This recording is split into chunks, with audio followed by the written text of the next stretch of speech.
Assalamu alaikum wa rahmatullahi wa barakatuh.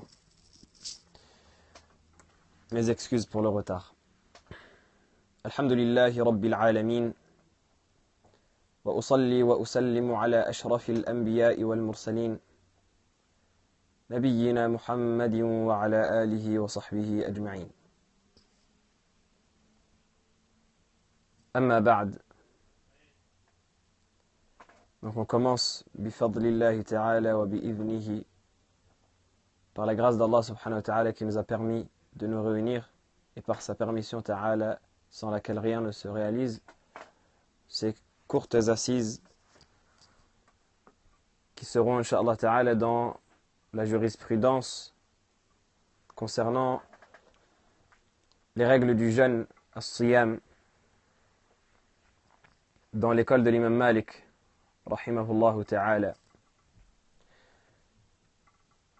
Et ces courtes assises-là, incha'Allah ta'ala, seront basées sur l'explication d'un épître très important, qui est l'épître de l'imam Abdul Wahid ibn Ashir rahimahullah ta'ala, qui est un grand savant, des savants de l'école de l'imam Malik, qui était dans le XIIIe siècle de l'Hégire et qui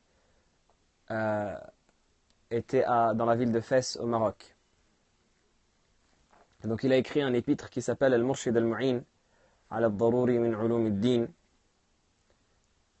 le guide qui aide à comprendre les fondamentaux des sciences de la religion, qui est un poème très important, qui regroupe les piliers de l'islam avec une introduction qu'il a faite sur la croyance et sur les fondements de la jurisprudence. Ensuite, il a traité des règles de la salat, des règles de la purification, ensuite des règles de la salat, ensuite des règles de la zakat, ensuite des règles du jeûne, ensuite des règles du hajj, terminant ainsi les piliers de l'islam. Il a clôturé son épître en évoquant un chapitre sur la purification de l'âme et l'éducation de l'âme et les bons caractères, à l'image et à l'instar de tous les savants, ou de la grande majorité des savants dans l'école de l'imam Malik, qui terminaient tous leur épître par une partie dans le comportement, parce qu'il disait que lorsqu'on a appris la jurisprudence, elle se doit de transparaître sur les actes de la personne, et la personne qui a appris la jurisprudence, elle doit être digne de cette jurisprudence-là qu'elle a appris, de ce fiqh-là qu'elle a emmagasiné.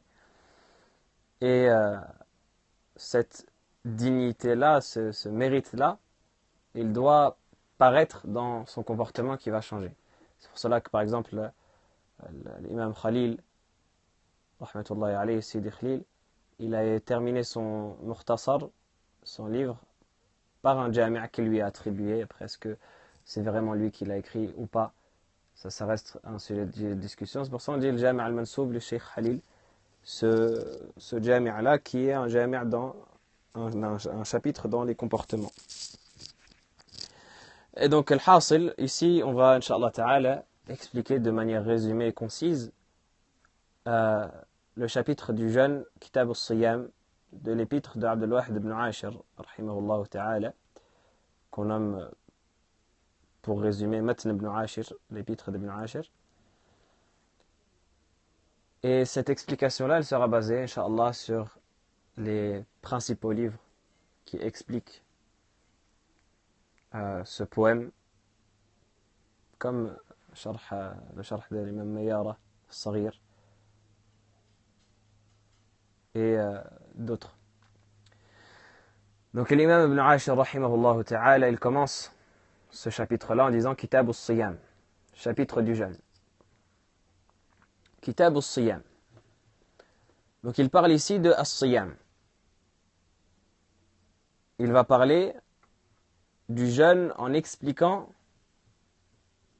ce que c'est, en expliquant ses catégories, en expliquant ses conditions, en expliquant ses obligations, en expliquant ses interdits et les choses qui sont détestables.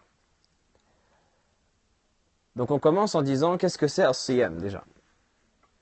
As-Siyam, dans la langue des Arabes, ça signifie mutlaq al-imsak, c'est-à-dire le fait de s'abstenir. As-Siyam, c'est s'abstenir, s'empêcher de faire quelque chose. Comme Allah subhanahu wa ta'ala dit lorsqu'il rapporte l'histoire de Maryam, qui dit « Inni nadartu lirrahmani sawma, fa imma tarayinna min al-bashari ahadan, faquli inni nadartu lirrahmani sawma, falan ukallima al-yawma insiya » Maryam, il est rapporté qu'il lui a été ordonné de dire, à chaque fois qu'elle rencontrait un homme, « Inni nadartu lirrahmani sawma » j'ai voué à mon Seigneur un sawm.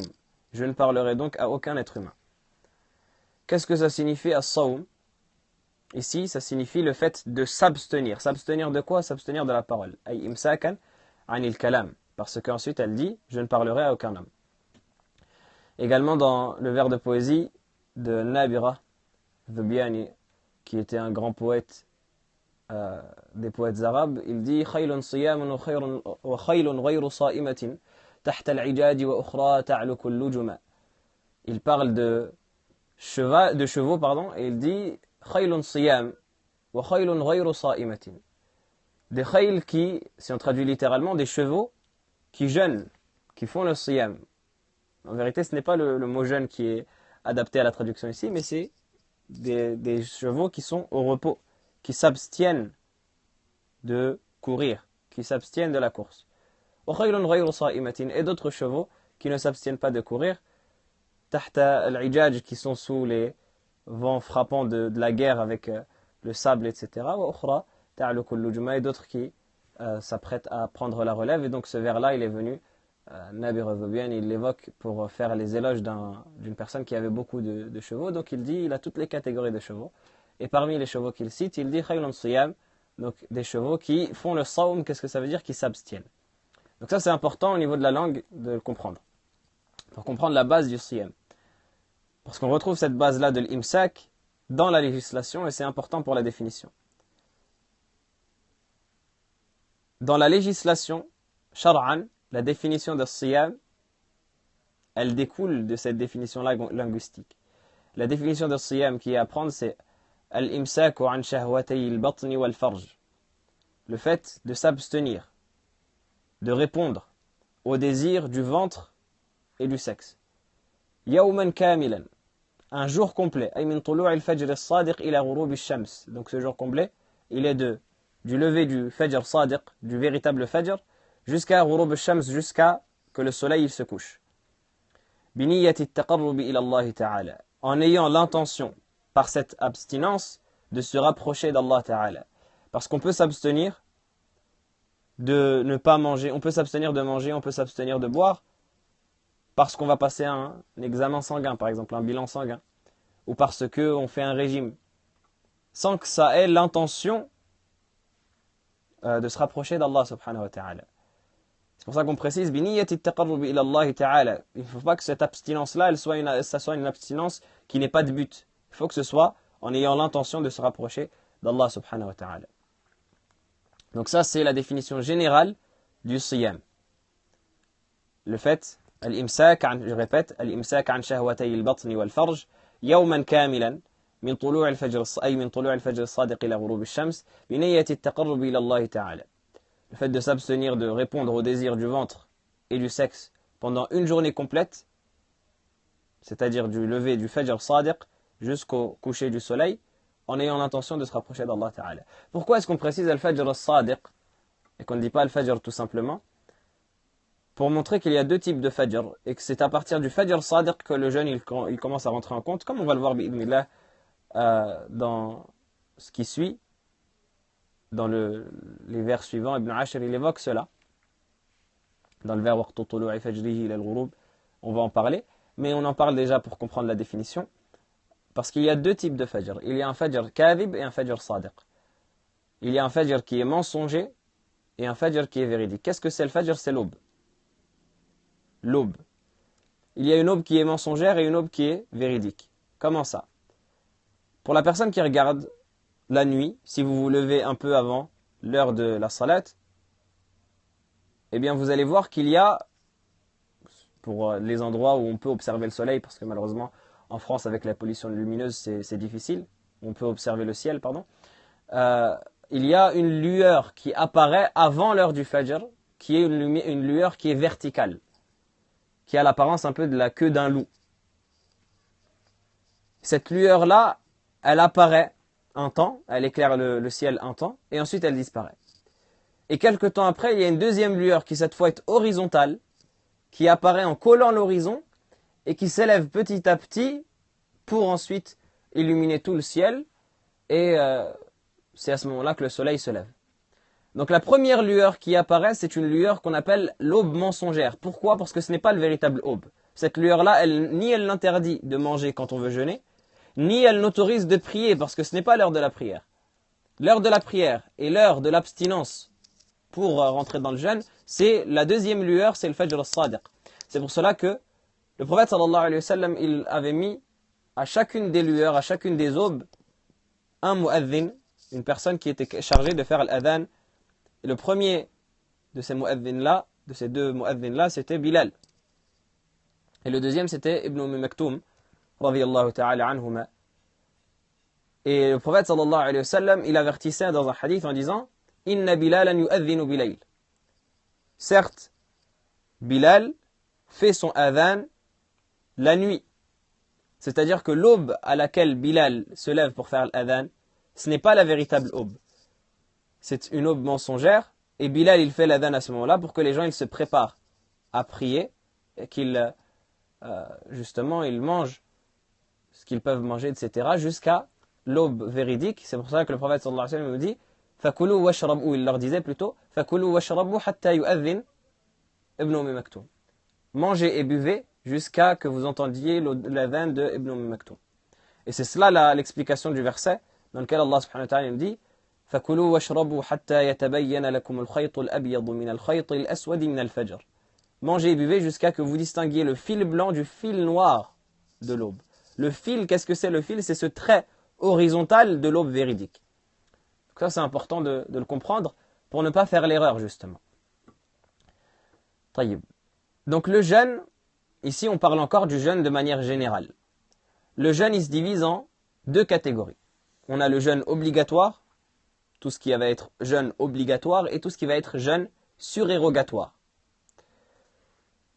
Le jeûne obligatoire, le principal type de jeûne obligatoire, c'est le jeûne de Ramadan. Il y a aussi le jeûne, par exemple, des expiations. Lorsqu'une personne, elle tue quelqu'un sans faire exprès, elle doit jeûner 2 mois entiers, suivis, pour expier. Et ce jeûne-là, il s'appelle jeûne d'expiation, c'est un jeûne obligatoire. Il y a aussi le jeûne qu'on voue à Allah, qu'on promet à Allah, c'est un jeûne obligatoire. Et le jeûne où on va rattraper un jeûne obligatoire de Ramadan qu'on aurait manqué, c'est un jeûne qui est également obligatoire. Et les jeûnes surrogatoires, ils sont de plusieurs types, que Ibn Ashir, rahimahullah, il va expliquer juste après. Donc ici, principalement, on va parler du jeûne de Ramadan. Premièrement, parce que c'est ce qui nous concerne. Deuxièmement, parce que c'est la principale des obligations. C'est la principale des obligations dans le jeûne. Dans le jeûne obligatoire, le jeûne de Ramadan, c'est la principale des obligations. Donc Ibn Ashir, il dit, rahimahullah, صيام شهر رمضان وجب في رجب شعبان صوم ندب كتسع حجة أو كتسع حجة وأحرى الآخر كذا المحرم وأحرى العاشر. Il dit le jeûne du mois de Ramadan, c'est une obligation. Et dans le mois de Rajab et dans le mois de Sha'ban, il est recommandé de jeûner.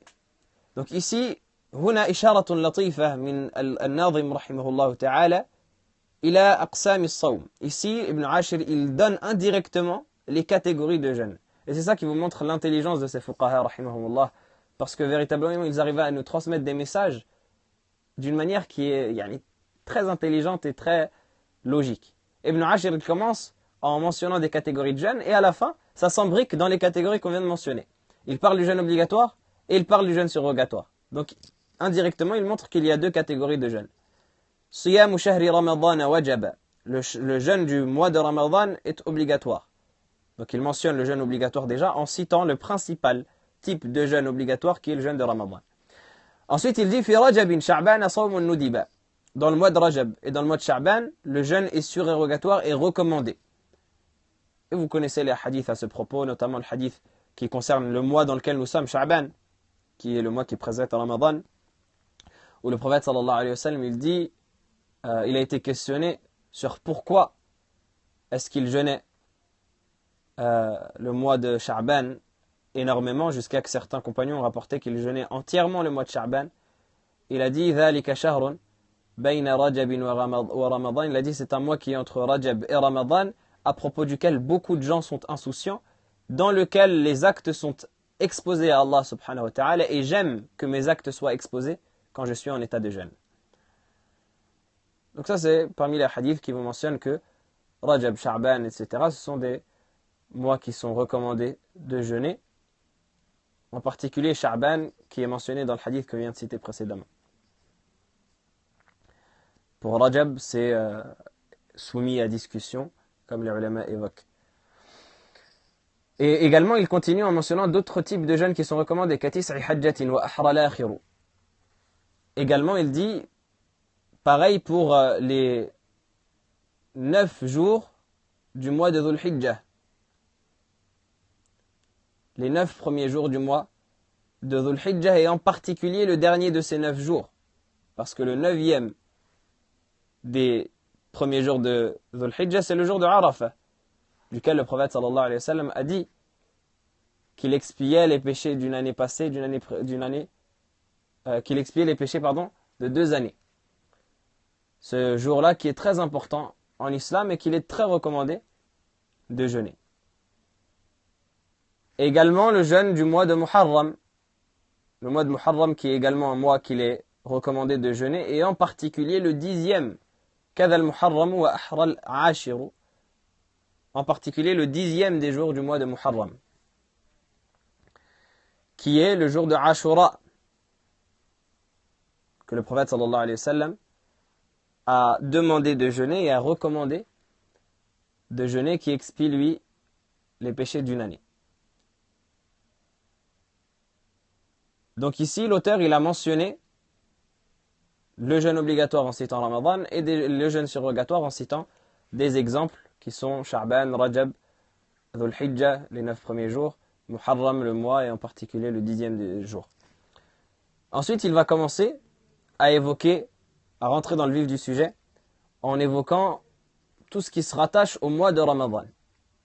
Tout ce qui se rattache à l'obligation du mois de Ramadan.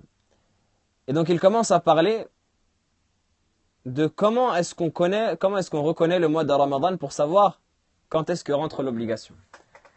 Et ça, c'est également d'un point de vue logique très intelligent, parce qu'il commence déjà, avant même de parler des conditions, etc., il commence à te parler de quand est-ce que survient le mois de Ramadan. Parce que tu ne peux pas commencer à parler des conditions du jeûne alors que tu ne sais même pas quand est-ce qu'est Ramadan.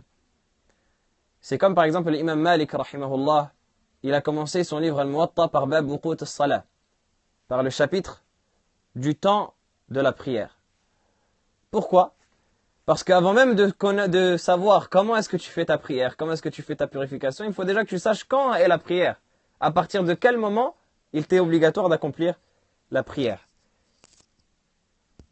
C'est ça qui est important. Donc ici, Ibn Ashir, rahimahullah, il commence à parler de quand est-ce qu'est le mois de Ramadan pour savoir à partir de quand il t'est obligatoire de jeûner. Il dit وَيَثْبُتُ الشَّهْرُ بِرُؤْيَةِ الْهِلَالِ أو بثلاثين قبيلا في كمال. Il évoque en un vers les 2 éléments qui montrent l'entrée du mois de Ramadan.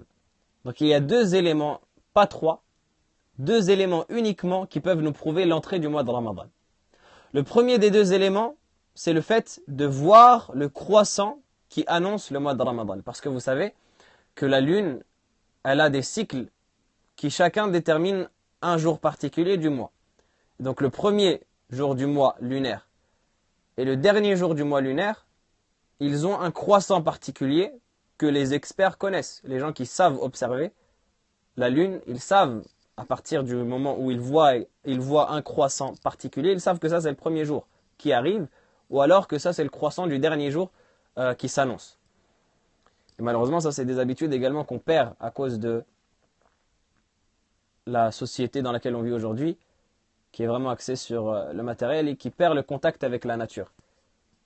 Et j'en ai parlé tout à l'heure dans le cours d'exégèse, et j'en reparle maintenant. C'est triste qu'on soit une génération qui n'a plus ce contact-là avec la nature, parce qu'Allah subhanahu wa ta'ala nous demande de regarder les signes. Et justement, on va voir juste après pourquoi est-ce qu'on ne peut affirmer l'entrée du mois de Ramadan qu'en regardant al-hilal, qu'en regardant le croissant. Parmi les sagesses de cela, il y a le fait que Allah subhanahu wa ta'ala nous donne une chose qui est accessible à tout le monde. Tu n'as pas besoin de faire des années et des années d'études pour reconnaître un croissant normalement.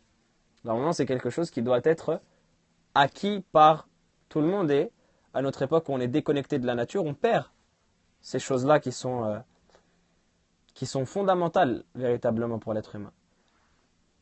Comme il est mentionné dans le hadith que rapporte Al-Hakim et d'autres du prophète sallallahu alayhi wa sallam, où il dit Inna min khiyari ibadillah, parmi les meilleurs des serviteurs d'Allah, ceux alladhina yarqubuna al-adillata al-ahilla wa ash-shamsa wal-qamara li dhikrillah, ceux qui observent le soleil, la lune, les ombres et les croissants lunaires, ou kama qala sallallahu alayhi wa sallam, pour faire l'évocation d'Allah.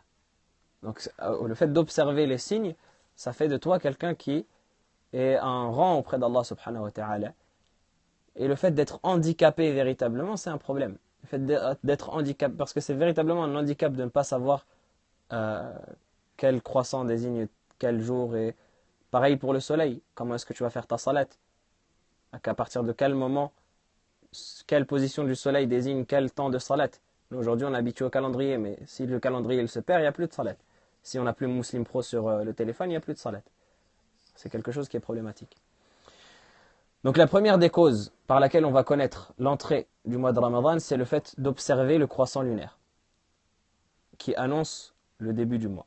Et la deuxième des causes, c'est le fait de compléter le mois de Sha'ban comme étant 30 jours,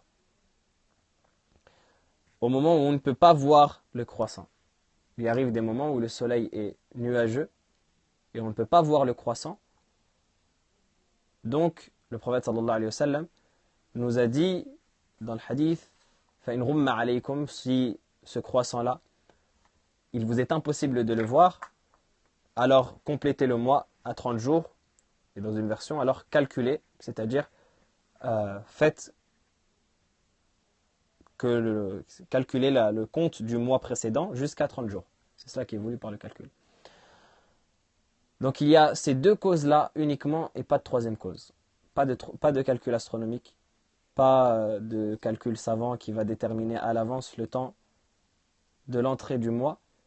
Ça, c'est une chose qui est interdite dans notre école et dans toutes les écoles juridiques. Les 4 écoles juridiques sont d'accord pour dire que al-hisab ou al-falaki, pour dire que le calcul astronomique n'est pas une cause valable pour faire rentrer le mois de Ramadan, pour considérer le mois de Ramadan comme étant rentré. On va faire une courte parenthèse sur ça avant de détailler davantage les deux choses qu'on a mentionnées précédemment, le fait de voir l'hilal et le fait de compléter le mois de Ramadan. Donc le fait de calculer l'entrée du mois de Ramadan, ça n'est pas considéré comme une cause qui est valable dans l'école de l'imam Malik et dans les 4 écoles juridiques. Il y a même certains savants qui évoquent un ijma', un consensus, comme il est mentionné dans Al-Muntaqad, Al-Baji et d'autres, qu'il y a un consensus sur le fait que tous les savants sont d'accord pour dire que al-hisab al-falaki, le calcul astronomique, ne peut pas servir pour déterminer l'entrée du mois de Ramadan. Comme il dit Ibn al-Arabi, rahimahullah ta'ala, on va citer sa parole dans Aridat al-Ahwazi, علق الحكم بالرؤية وهي ممكنة لجميع الخلق وهكذا جعل سبحانه أسباب العبادات المفروضة على كل أحد بيان مشاهدة كذلك وهكذا جعل سبحانه أسباب العبادات المفروضة على كل أحد بيان المشاهدة لأن فيهم العالم والجاهل والفطن والغافل وكلهم يشترك في المشاهدة أي وهي ميسرة لعموم المكلفين. Donc Ibn al-Arabi il dit Allah subhanahu wa ta'ala a rattaché le jugement du jeûne par la vue du croissant lunaire qui est possible pour toute la création. Barakallahu fikum, les commentaires, essayez de les limiter, surtout si c'est pour dire des choses qu'on va voir dans le cours. Je ne sais pas quel est votre but de dire les choses qu'on va voir juste après. Si vous voulez faire le cours à ma place, marhaban bikum, vous êtes bienvenus, et Inch'Allah on assistera. Mais sinon, ne faites pas de commentaires qui soient hors sujet, surtout si c'est des choses qu'on va évoquer juste après. Donc Ibn al-Arabi il dit, Allah subhanahu wa ta'ala a rattaché le jugement de l'entrée du mois par la vue, parce qu'elle est possible pour toute la création. Elle est possible pour toute la création. Et c'est ainsi qu'Allah subhanahu wa ta'ala a fait que les causes de toutes les adorations qui sont obligatoires soient claires, en se basant sur la clarté du fait de pouvoir les voir. Parce que parmi les gens qui sont mukallafin, parmi les gens qui sont concernés par les obligations de sharia, il y a des savants, comme il y a des ignorants, comme il y a des intelligents, comme il y a des gens qui sont moins intelligents. Et tous, ils ont en commun la vision. Tous, ils peuvent voir. Tous, ils peuvent constater les signes qu'Allah subhanahu wa ta'ala a placés pour les adorations. C'est pour cela que je disais que c'est triste qu'à notre époque, on soit handicapé véritablement de ces visions-là, parce qu'il y a une époque, à l'époque du prophète sallallahu alayhi wa sallam notamment, et celle qui suivait, même jusqu'à une époque très proche, n'importe qui pouvait déterminer, en regardant la lune, quel était le jour du mois. Et en regardant le soleil, il savait quelle était l'heure de salat. Parce que ça, c'est des choses qui sont ouvertes à tout le monde, c'est des choses qui sont accessibles pour tout le monde. Quant aux calculs savants astronomiques, déterminés en fonction de l'ordre des planètes, etc., le temps que le soleil il va mettre pour arriver à tel point et ça va donner tel mois, etc., ça, c'est quelque chose qui est ouvert à une seule partie infime de la communauté, qui est la partie des savants, et en plus des savants qui soient spécialisés dans l'astronomie. Et donc ça réduit considérablement la capacité pour chacun d'adorer son Seigneur tabaraka wa ta'ala. C'est pour cela qu'Ibn al-Arabi il dit la cause qui a été, ça a coupé de ma faute, la cause qui a été rattachée pour accomplir l'adoration, c'est justement de observer les signes qui sont placés par Allah subhanahu wa ta'ala dans la nature. Et donc comme j'ai évoqué tout à l'heure, ça c'est quelque chose qui est prouvé dans le Coran, dans la Sunna et par l'Ijma'. Allah subhanahu wa ta'ala dans le Coran il nous dit فَمَنْ شَهِدَ مِنْكُمُ الشَّهْرَ فَلْيَصُمْهُ. Celui qui shahida, celui qui assiste dans le sens de voir parmi vous le mois, qu'il le jeûne. Et dans le hadith, le prophète sallallahu alayhi wa sallam, il nous dit صُومُوا لِرُؤْيَتِهِ وَأَفْطِرُوا لِرُؤْيَتِهِ. Jeûnez par sa vision et rompez le jeûne par sa vision.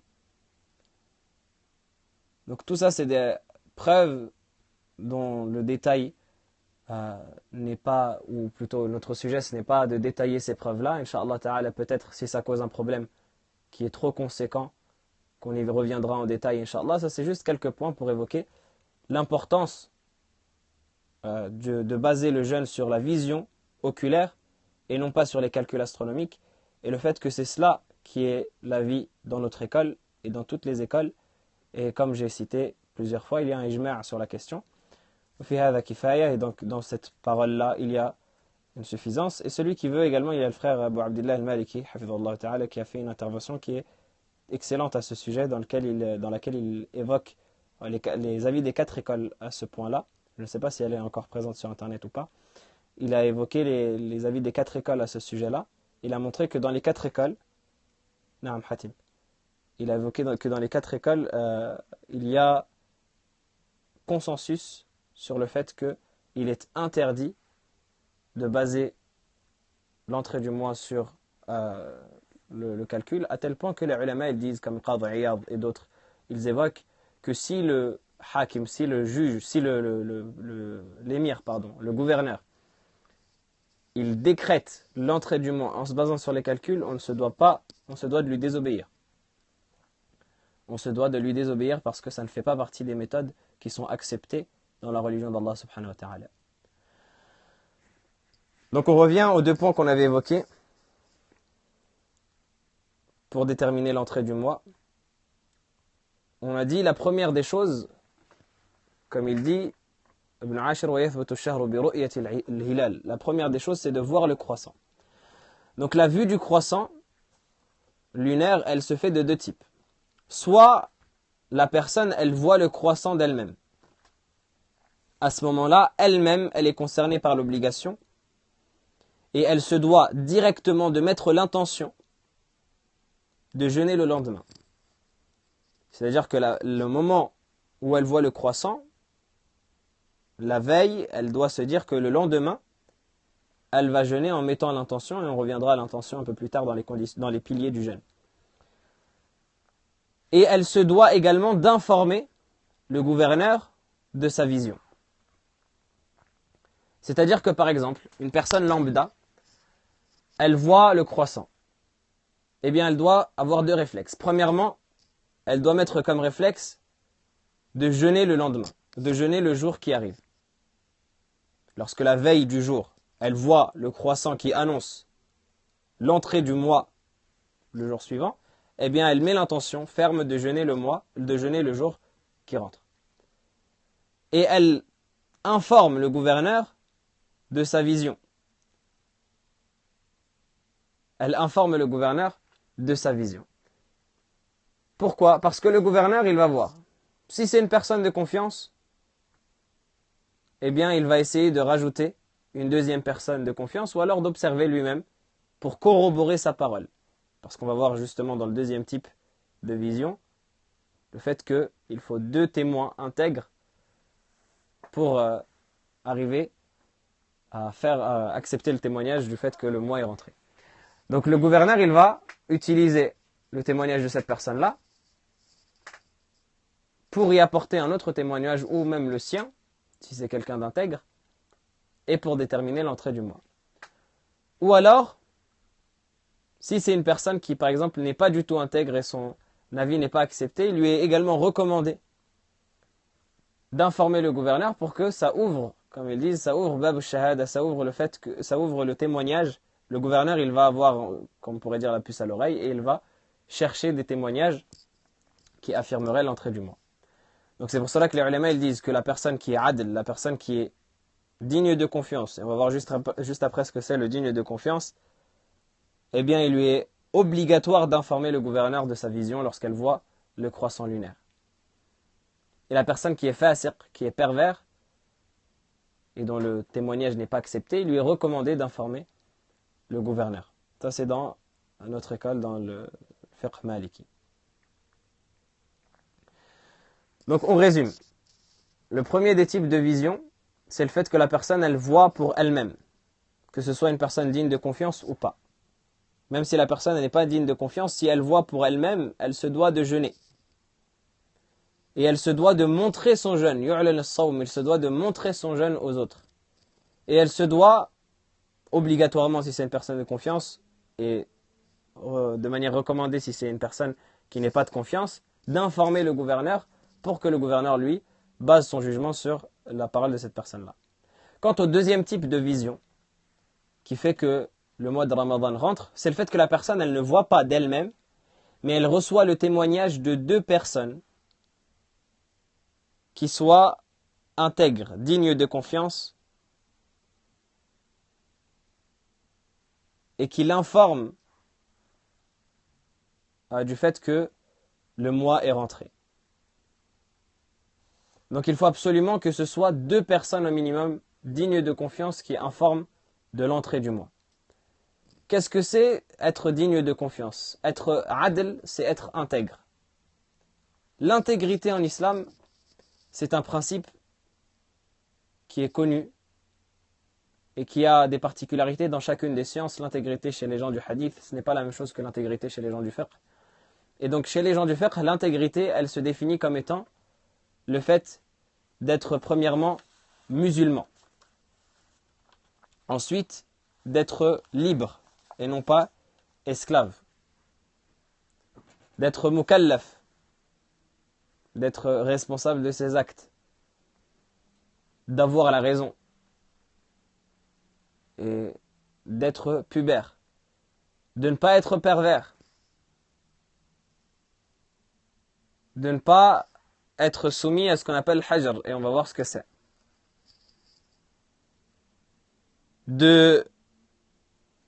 D'avoir la qualité de muru'a qui est complète en ne commettant pas de grands péchés et en n'étant pas persévérant sur un petit péché.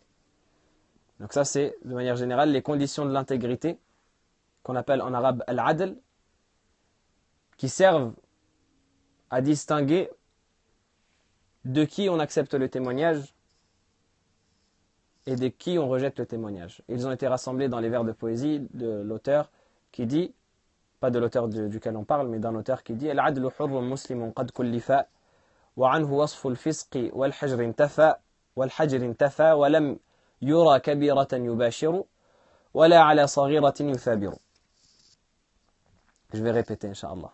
Al-adl, la qualité d'intégrité, c'est le fait d'être libre, d'être musulman, d'être soumis au taklif, chargé de ses œuvres, chargé d'être responsable, mukallaf, de ne pas être pervers, de ne pas être soumis au hajr, et d'avoir kamil muru'a, d'avoir la muru'a, de ne pas commettre de grands péchés, et de ne pas rester persévérer sur un petit péché. Ça, c'est les conditions dans le fiqh pour accepter l'intégrité d'une personne. Ça, c'est des choses qui sont à prendre. Je répète les vers de poésie. Al-adlu hurrun muslimun qad kullifa wa anhu wasfu al-fisqi wal-hajr intafa wa lam yura kabiratan yubashiru wa la ala saghiratin yuthabiru. La question, elle est très importante. Ça concerne l'homme. Ça concerne l'homme. Donc, hurrun muslimun, un homme qui soit libre, musulman, qui soit mukallaf, chargé de ses actes, qui soit, c'est-à-dire pubère, et qui ne soit pas fou, qui soit doué de raison, qui ne soit pas fasiq. Qu'est-ce que c'est qu'un fasiq, un pervers? Dans la définition, c'est quelqu'un qui fait les interdits et qui délaisse les obligations. À partir du moment où une personne elle va faire les interdits, elle va délaisser les obligations, ça va être un fasiq. Comme une personne, par exemple, qui délaisse la salat. Au minimum, au moindre des cas, on dit que c'est un fasiq, si ce n'est, selon l'avis qui a été évoqué chez les Hanabila, qu'il est kafir.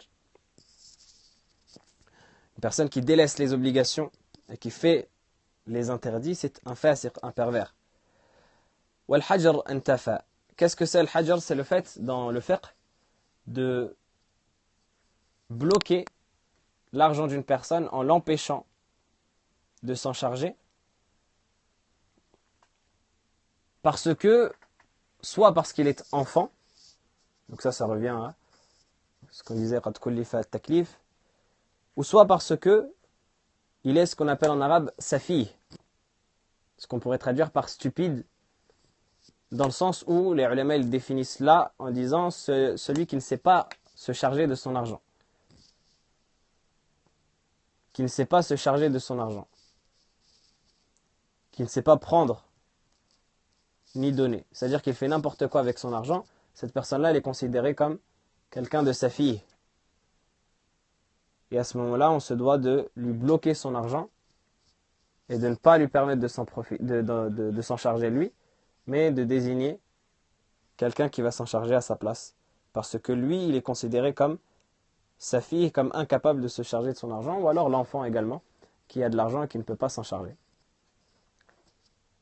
Donc tout ça pour dire que si la personne est soumise à ce principe-là, elle n'est pas considérée comme étant une personne qui est adl, qui a le témoignage accepté. Également qu'il ne commette pas de grands péchés et qu'il ne soit pas constant sur un petit péché. Quand on dit un petit péché, c'est un péché mineur. Péché majeur comme le fait de tuer, comme le plus grand des péchés majeurs de commettre le shirk, comme le fait de commettre le sihr, la sorcellerie, comme le fait de commettre la fornication, l'adultère, etc. Donc si il commet un grand péché et qu'on l'a vu commettre un grand péché, son témoignage n'est pas accepté chez les gens du fiqh.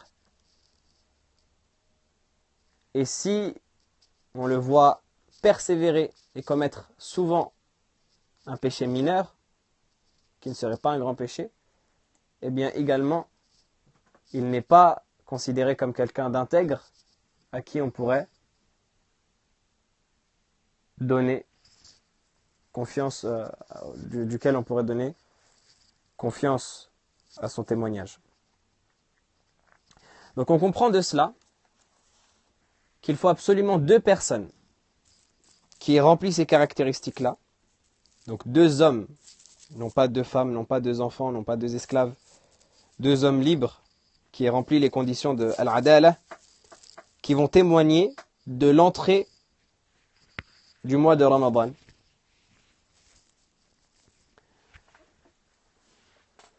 Et à ce moment-là, il sera obligatoire pour toutes les personnes qui auront entendu le témoignage de ces 2 personnes-là de jeûner le mois, de mettre l'intention de jeûner le jour qui suit jusqu'à la fin du mois et de considérer que le mois de Ramadan est rentré. Et le témoignage d'une seule personne ne suffit pas. Le témoignage de l'adl al-wahid, d'une seule personne, même si elle est intègre, ne suffit pas dans notre école, parce qu'il faut absolument 2 personnes qui vont chacune avoir le même témoignage. Quand on dit 2 personnes, c'est 2 personnes qui l'auront vu, pas une personne qui l'a vu et qui a transmis à une autre personne qui l'a cru. Non, 2 personnes qui l'auront vu, qui l'auront observé et qui soient les 2 personnes intègres. Donc si une personne, à elle seule, elle l'a vu et elle le transmet à une personne qui n'est pas intègre, ou plutôt elle ramène une personne avec elle qui n'est pas intègre et qu'il le voit avec elle, eh bien leur témoignage n'est pas accepté, même si c'est 2 personnes qui l'ont vu parce que la deuxième personne n'est pas intègre.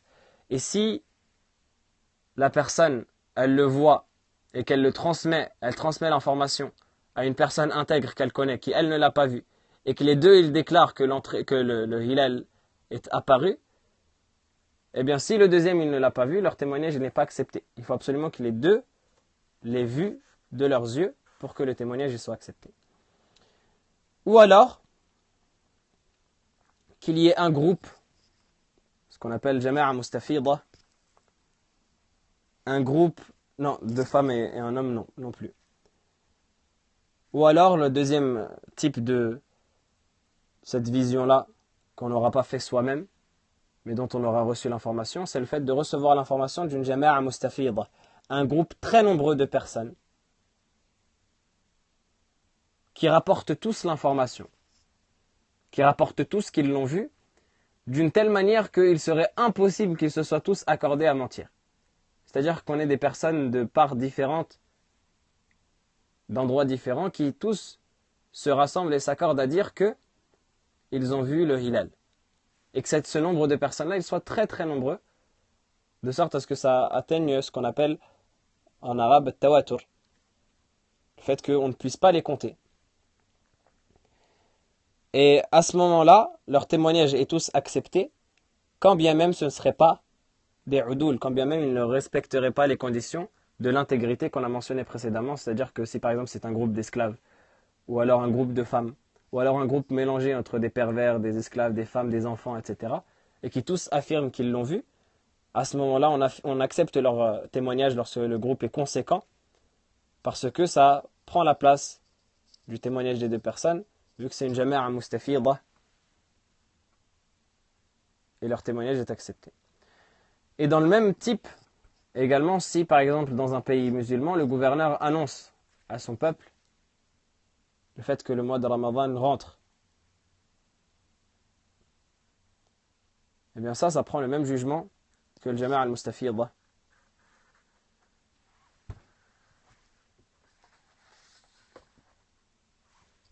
Ou alors également que une personne de confiance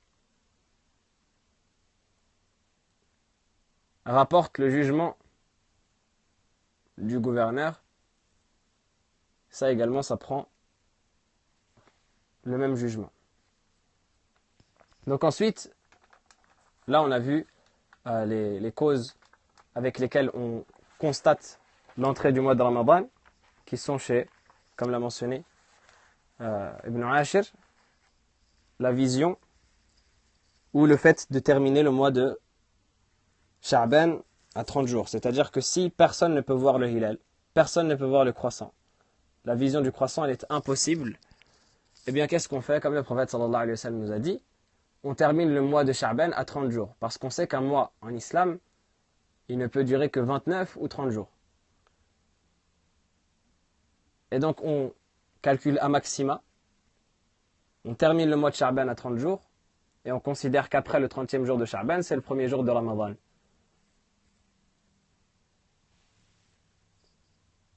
Et c'est ainsi également pour la sortie du mois, c'est le même principe. La sortie du mois de Ramadan, elle se fait en regardant le croissant de Shawwal, et si on ne peut pas voir le croissant de Shawwal, alors on termine le mois de Ramadan à 30 jours. Donc ça, c'est pour les deux causes qui déterminent l'entrée du mois de Ramadan. Et on va s'arrêter là, bi'idhnillahi ta'ala, pour cette fois. Et on va terminer, Inch'Allah, demain à la même heure. Plutôt, on va continuer demain à la même heure, Inch'Allah, l'explication de ces vers-là. Et s'il y a une clarification à faire par rapport à une chose que je n'aurais pas dite, ou une chose que j'aurais dite, n'hésitez pas. Fikum barakallah.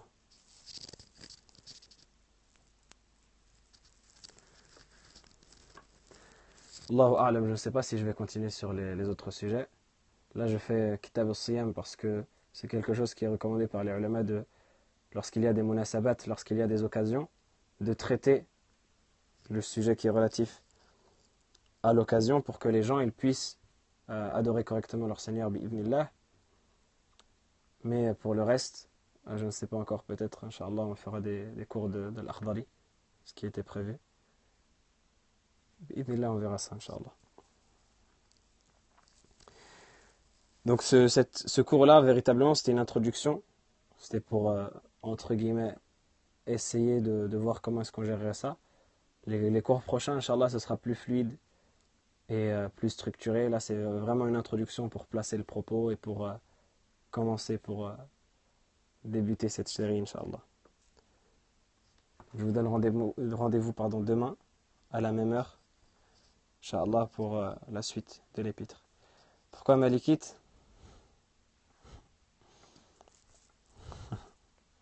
Allahu a'lam, pourquoi Malikite? Allahumma amin. Est-ce qu'il y aura une version écrite?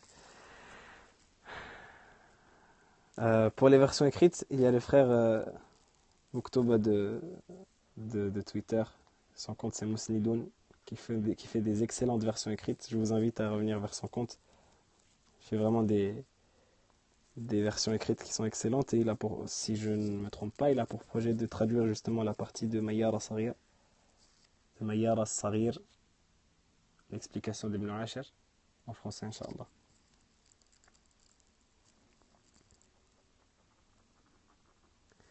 Son nom Twitter c'est Mousnidoun Mousnidoune.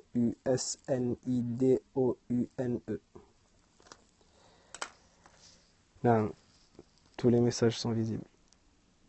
Ah, il a des excellents écrits dans tout, mais par écrit, il s'en occupe.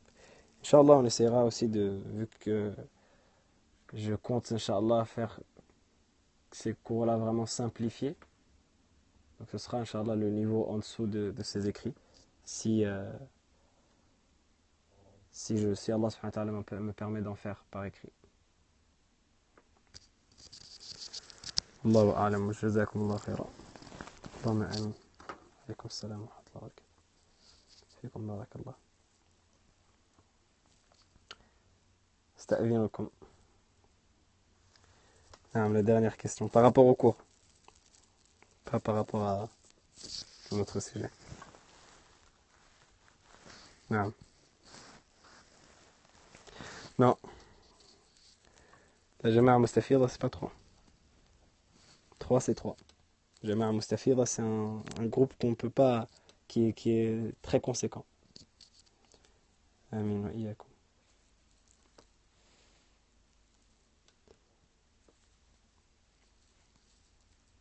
C'est ça, c'est tawatur.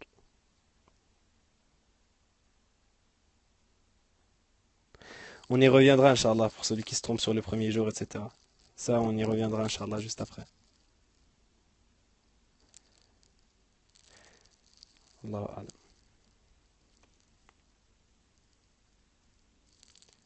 Sur Twitter, pour le contact. Ou sur Facebook ou Instagram, les comptes. Assalamu alaikum wa rahmatullah.